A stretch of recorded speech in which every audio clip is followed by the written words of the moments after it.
మహానాడులో షడ్రుచులతో కూడినటువంటి భోజన వంటకాలను కూడా వడ్డిస్తున్నారు. ప్రస్తుతం మనం మహానాడు ప్రతినిధులు హాజరైనటువంటి ప్రతినిధులకు ఒక్కొక్కరికి కూడా కాకినాడ కాజా, అదేవిధంగా ఆలు బజ్జీ, మరోవైపు కోడిగుడ్డు, ఇక ప్రధానంగా కలర్ రైస్తో పాటు పెరుగు పచ్చడి, అదేవిధంగా చికెన్ పులుసు, మరోవైపు రకరకాల పచ్చళ్ళు. అంటే నిన్న మనం చూసాం నోరు నుంచే ఆవకాయ పచ్చడిని కూడా వడ్డిస్తున్నారు. మరోవైపు ఇక్కడ పచ్చళ్ళు కూడా అంటే రకరకాల పచ్చళ్ళతో ఇక్కడ భోజనాలు వడ్డిస్తున్న పరిస్థితి.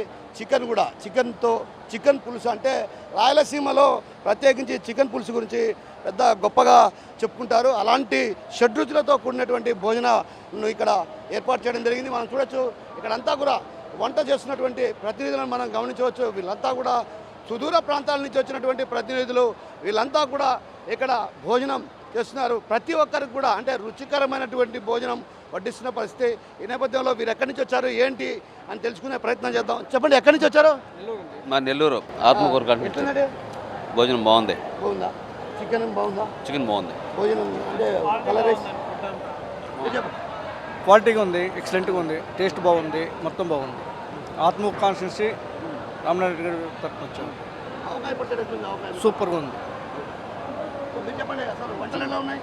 చికెన్, బగారా రైసు, స్వీటు, అంతమందికి సర్వ్ చేయడం కానీ అంతా చాలా బాగుంది. ఇక్కడ నీట్గా ఉంది.